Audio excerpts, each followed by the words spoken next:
What's up, everybody? Welcome back to another highly combustible reaction. We're jumping into the next one on our Mr. Ballin journey. This man died 37 times. If I die 37 times, damn it, just let me die at the end of the 37th one, because that's too many times to come back to life.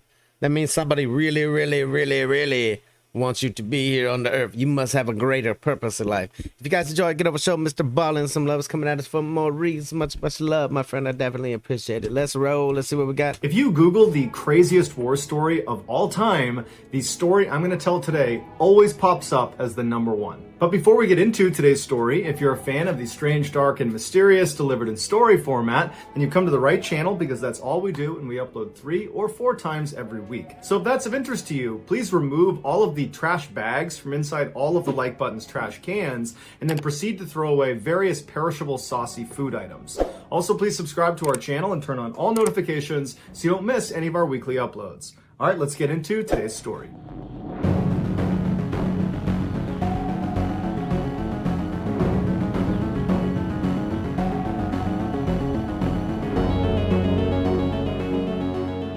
Born in South Texas in 1935, Roy Benavidez was orphaned as a young child and sent to live with his uncle. As a young teen, he had to drop out of school to work in the beet and cotton fields just to help support his family. When he turned 18, he decided he wanted to get away from his hometown and do something bigger with his life, and so he enlisted in the Army, and shortly after that, he went to airborne school and then was assigned to the very famous 82nd Airborne Division. In October of 1964, Roy was a part of the first 125,000 Americans sent to Vietnam. While on a classified operation that required Roy to dress up as an enemy combatant, he stepped on a landmine in the middle of the jungle and nobody else was with him, so he's totally stranded. But fortunately, a squad of US Marines came upon him, but from what he was wearing, they assumed he was an enemy soldier, and so they almost walked past him, but someone thought to just flip him over and see who he was, and they discovered he was American, and he had American dog tags on. And so he was evacuated from Vietnam and sent to an American hospital, and there, a doctor would tell him that he had a serious spinal injury and that it was unlikely he would ever walk again. And Roy's first reaction was, please don't discharge me from the Army. Because for Roy, the Army was his life. It was all he had. He was incredibly proud of it. And he desperately wanted to go back to Vietnam. And so he pleaded with the doctors and the nurses, please let me have some time to try to regain my strength in my legs so that I don't get medically discharged. And so they said, look, you're going to get medically retired if you aren't walking within the year. And so every night when his doctors and nurses would leave, he would fall out of his bed and then drag himself across the ground to the wall, and then he'd pull himself up and try to put weight on his legs and attempt to build strength back up and retrain himself how to walk. And after 6 months of doing this every night, he did literally reteach himself how to walk. He built This sounds like one of those things where if you're determined to do anything, you're most certainly, if you put your mind to it and you're 100% set on it, you're going to get there. No, regardless of what anybody else tells you. Nothing in life is impossible. And a lot of these healing things, I've heard of a lot of stories where people get the cancer and then they tell themselves, they say, oh, I would just visualize every night as I'm going to bed, I visualize my blood cells fighting each other, fighting off the cancer and things like that, and winning this war. And sometimes it works. And sometimes I got chills thinking about it, because I've read several stories where people are like, no, I just visualize my body fighting it off, and it fights it off. And that's nuts, 100%, considering that the only option for some things is really worse. Like, it's really bad. I don't want the damn chemo. I don't want to do certain things. But if you set your mind to it like this, man, you might never walk again. That's a damn motivator for some people. They're going to crawl across the floor, pull themselves up until they learn how to walk again. It's very interesting to see what the mind and the body is capable of, even when science and medical people tell you that it's not possible. Very interesting indeed. Sorry about that, guys. Had to take a break yesterday. Things were kind of chaotic, but we are back with Mr. Ballin. Let's finish it off. This man died 37 times. Historical Legends Part 2. Get over it, like I said yesterday. Go show Mr. Ballin some love. These two will be clipped together, so let's finish it off. He built up strength in his legs, and his doctors and nurses, they're watching this transformation during the day, but they're not seeing him at night. And they're telling him, this is a miracle. We've never seen this before. We've never seen someone recover so quickly. And Roy just stayed quiet because he wanted to make sure he was allowed to keep doing that every night. And so finally, after those 6 months, his doctors and nurses agreed that, yep, he's good. He can stay in the Army. Can you imagine blowing the mind of every single person that went to school for 8 years?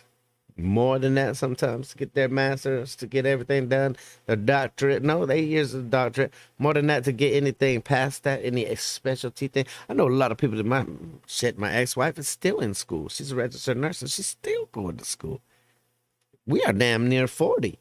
So it's like, that's craziness to me that our human body, we don't even know how it works, honestly. The professionals, the people down at the hospital, all of these people have no idea how the human body works. They can tell you one thing, but everyone's body is different. Everybody's mind is different. We still know that we haven't used our full capacity of our mind.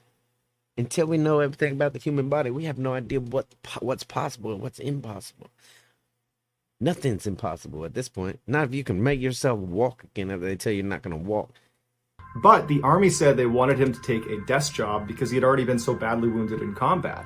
And Roy didn't want that. He pleaded with them to let him go back to the 82nd, but they said, no, we're not going to risk you getting hurt again. And so he was sent to North Carolina for his desk job, and as soon as he got there, he began training like a maniac every minute of every day, trying to get in the best shape of his life, because his plan in his head was once he got there, he would try out for Special Forces. He would try to become an Army Green Beret, which is the premier combat unit in the Army. It's one of the hardest ones to get into. The man went from not being able to walk to wanting to be a Green Beret. And their training program is in North Carolina.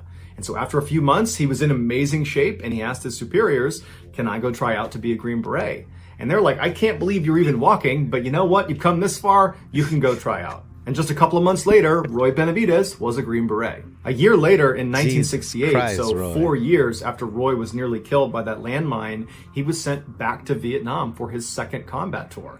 And as soon as he got there, the fighting was very intense. On May 2nd of that year, Roy had a day off, and he was spending his day off at a church service inside of their wooden shack they had built on their base. And while he was in there listening to the chaplain, he heard a radio call come out from the communications table that was just outside of the shack he was in, and it sounded like someone was in trouble. And so he ran outside to listen to the radio, and what he heard was this very desperate call from someone yelling into the radio, get us out of here. And in the background of this radio call is just a constant barrage of gunfire. The call for help came from a 12-man Army Special Forces team that had been ambushed by an entire North Vietnamese Army infantry battalion. To put that in perspective, that is 12 Special Forces members, of which many of them Roy knew personally, in the middle of the jungle, where on all four sides there are over 1,000 enemy combatants.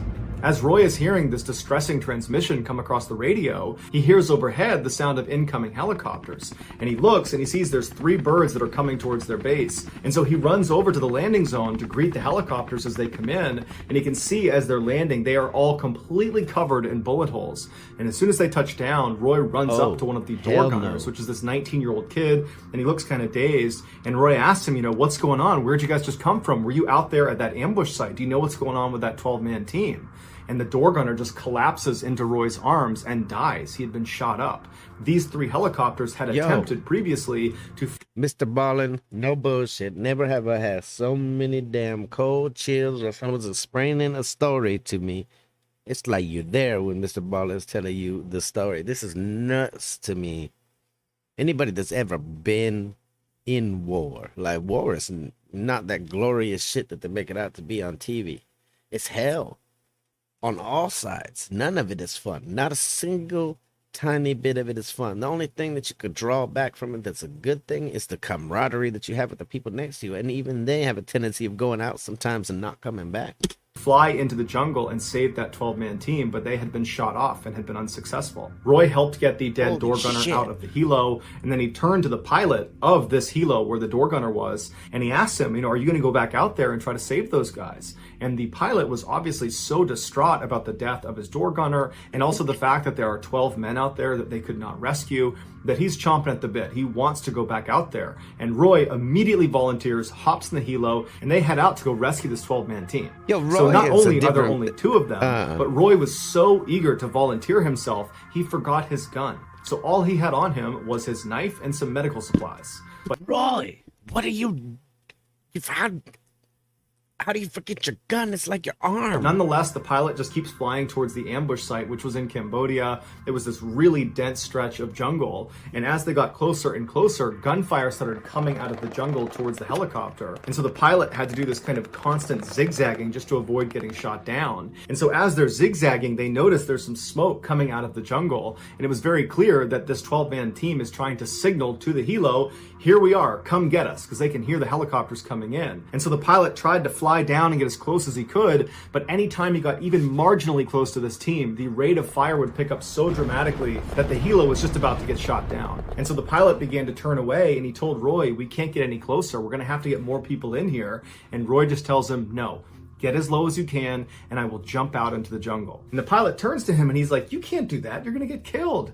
And Roy somehow convinces this pilot that he alone, without a gun, is totally competent. Just put me down in that jungle and everything's gonna be just fine.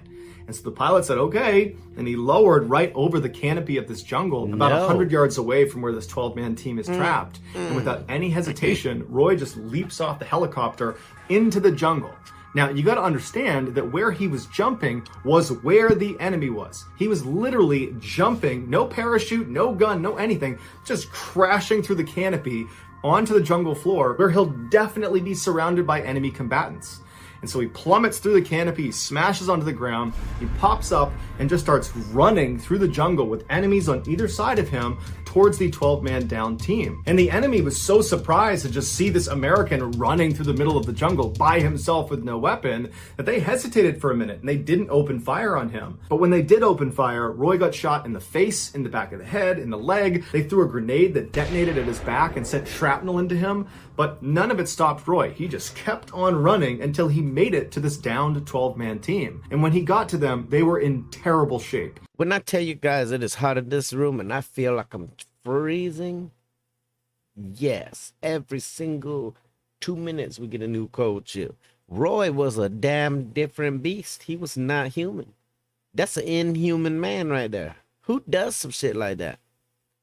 But damn it, Roy. They were doing their best to stay behind some trees, but rounds were coming in from all directions, and 4 of them were already dead, and the others that were still alive were critically wounded. In fact, one of the most able-bodied of the surviving 12 had been shot in the head and was missing an eye and could barely see out of the other one, and so he's fighting to stay conscious, and he's generally trying to shoot in one direction, but I mean, that's their best guy at this point, to give you a state of how they were doing. But Roy ran up to this guy, he pulled him down, he gave him a shot of morphine in the arm, and he repositioned him because he couldn't really see, and told him where to shoot his gun. And then, under a constant hail of bullets, Roy low-crawled to each of the other living team members and gave them morphine shots, and then began dragging each and every one of them away from the ambush site to this other area where there was better cover, and there was a nearby clearing that he believed a helicopter could land in if the pilot was really daring. On one of Roy's last trips back to the ambush site to get the last few surviving members, he saw 2 other men that were part of this team that had been totally cut off from the main group. And when Roy had jumped into the jungle and ran in, all his adrenaline had kicked up and he just hadn't done a head count. And so he didn't realize there were 2 other people over there. And so without any hesitation, he grabbed a gun off of one of the dead enemy soldiers and just began running towards this down 2-man team. And as he's running, he's shooting wildly in every direction, trying his best to suppress enemy fire, but it's really doing nothing. He's just dodging bullets as he's running. And right as he got close to the 2-man team, a bullet went flying through his thigh, just clean through his thigh, and it didn't slow him down. He got to the 2-man team totally unfazed, and he says, okay, get ready to move. He stands back up and he starts shooting again in both directions and tells them to crawl back to the main unit. And so he stands up and continues to shoot in both directions until these 2 men get back over to the main group. Once they were safely with the group, Roy again ran the gauntlet with this huge gaping hole in his thigh all the way back to the main group. And so now that Roy had a full head count of all of the living members of the downed 12-man team, and he had moved them all to this slightly safer area relatively with better cover and concealment, he threw a smoke grenade into the nearby clearing he had found in hopes that the helo pilot overhead would see the smoke and be willing to come down and land. The pilot that had dropped off Roy had not actually left the area. He had moved away from all the fighting, but he was loitering in case something like this happened. And so he saw the smoke, and without any hesitation, he flew right over, taking rounds the whole time, pinging off the side of his helicopter, and he touched down right in this tiny little clearing. And so as the semi-able-bodied surviving members of this unit begin making their way over to the helicopter, Roy began running around a little ways off from the helicopter, picking up rifles off of the dead enemy and shooting back at the enemy, dropping that gun, running over, picking up another one, engaging the enemy over and over again, doing everything he can to try to protect the I swear to God, this story better end with Roy getting a Medal of Honor. If it doesn't, there's something seriously wrong with the awards department. extract of his men behind him. And once Roy turned around and saw most of the men had made it onto the helicopter, Roy believed it was his chance now to run out and try to collect some of their dead teammates. And so Roy just takes off into the jungle, right into enemy fire. He's got 2 guns in his hands, and he's running. He's trying to engage the enemy as he's going, and then he comes across the first of his dead teammates, and it happens to be one of his very best friends, a man named Leroy Wright. And so he grabs Leroy and begins trying to haul him back towards the chopper, and as he's moving, Roy gets shot again, this time through his stomach. So he tries to keep himself on his feet, and as he's doing that, a grenade detonates behind him, sending more shrapnel into his body, knocking him unconscious. When he came to, he started looking around, and he could see in the tree line dozens of enemy soldiers running towards him. And so he knew if he tried to bring Leroy back to the chopper, that was a suicide mission. And so he had to leave his friend behind. He jumped up, and with all of these enemy combatants just constantly engaging him, he ran all the way back, zigging and zagging back to the main group. And when he got there, expecting to see the helicopter, he found the helicopter had actually crashed onto the ground and was on fire. It had been shot down while he was unconscious. No. And so he ran over to the flaming shell of this helicopter, and he saw the pilot had been killed, but some of the men that had climbed on, the men that he had just rescued, they had survived the crash and subsequent explosion. And so Roy just leaps into the burning vehicle and starts throwing these survivors out. Then he leapt back out, he picked up a gun, continued to engage the enemy, and then began picking up these wounded men and dragging them even farther away to another area that was safely away from this crash site, because he knew if he didn't get all these people away from the crash site, pretty soon mortars are going to come raining down on this area, because their enemy is going to want to kill any of the people that are going to try to rescue the people that were on the helicopter. And so Roy finally gets all of the survivors over to this new area, and he's looking around, and he can see there are still hundreds of enemy fighters that are not that far away from them, just constantly engaging them. And Roy's doing his best to grab guns off the ground and shoot the enemy, but there's just too many of them. And he's looking around at his team, and everybody's on the brink of death. And so is Roy. He's just functioning on adrenaline at this point, and he thinks to himself, the only way we can get out of this is if we call in what's called a danger close airstrike. So what you need to understand about how airstrikes work in a combat zone is there's someone called a controller that is on the ground directing the aircraft overhead. They're the ones effectively telling the plane where to shoot.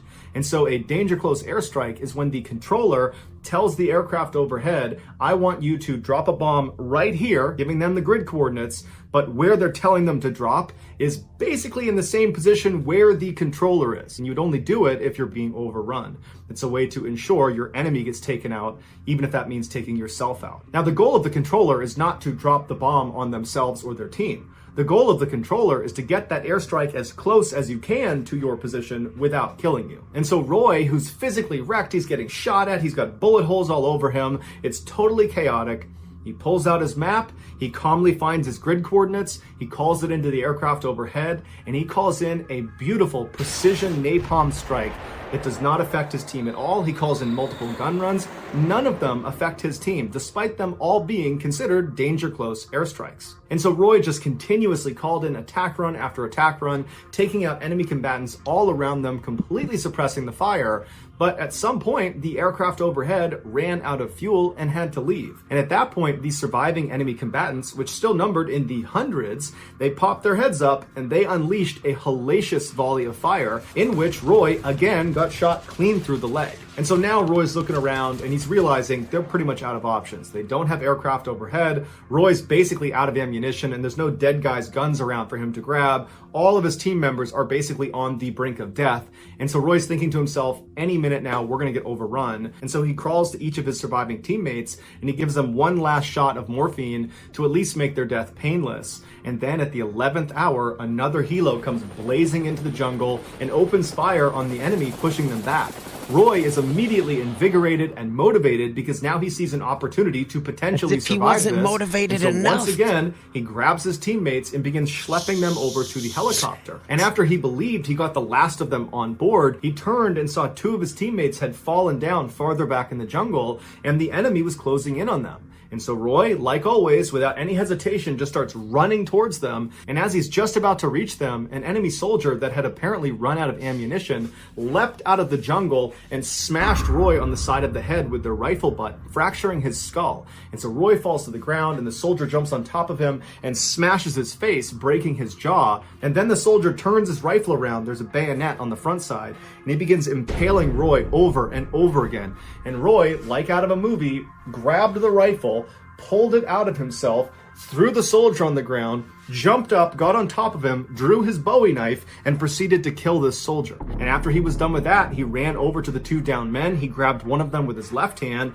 He picked up a rifle with the other. And as he's dragging this guy back to the chopper, he shoots and kills two more enemy combatants. So he finally gets this guy back to the chopper. He runs back, gets the last guy, throws him back in the helicopter. And then finally, Roy is the very last living American to hop in the helicopter, and the helicopter takes off. On the helo ride back, Roy was in very rough shape and had to literally hold his insides inside of his stomach. And so when they finally landed back at base and Roy was hauled off of this helicopter, he wasn't moving, and the doctors and nurses didn't really even know where to start with him. He had so many injuries. He had 37 significant holes in his body from gunshot wounds, from bayonet wounds, from shrapnel. And so they started trying to treat him, but there was no heartbeat, horrifying. no pulse, and so they declared him dead. Roy's body was moved into a body bag, and as the doctor was zipping it up again, Roy spit in his face because Roy had no other way to communicate. His jaw was so badly broken from that rifle butt, he couldn't move his jaw, and his eyes were sealed shut from all the blood on his face that had dried. And so his only way to communicate was to spit. And so unbelievably, Roy was still alive. And so they took him out of the body bag and they shipped him to Japan for intensive surgery. And then he was transferred to Texas, where he spent a year rehabbing from his severe injuries. Roy was immediately given the Distinguished Service Cross and was put in for the Congressional Medal of Honor, which is the U.S. military's highest award for valor. But the paperwork took a really long time. And so Roy was not actually given the Congressional Medal of Honor until 1981. Of the 12 men that were trapped in that jungle, 8 would survive, all thanks to Roy Benavidez. Thank you. Thank you. That's a man. I'm gonna get choked up talking about Roy here. That's a man you want on your damn team. That also tells you never to underestimate anybody. You don't know what someone's capable of. The smallest person might be the fastest. The weakest person might end up being the strongest. You'll never know what you can do until you get in that damn situation. The fact that it took so long to get the man the Medal of Honor is absolutely incredulous. That should never have happened. To see him standing here in front of us, like, that's nuts considering what he went through. A lot of people call me a hero. I appreciate the title. But the real heroes are the ones that gave their life for this country.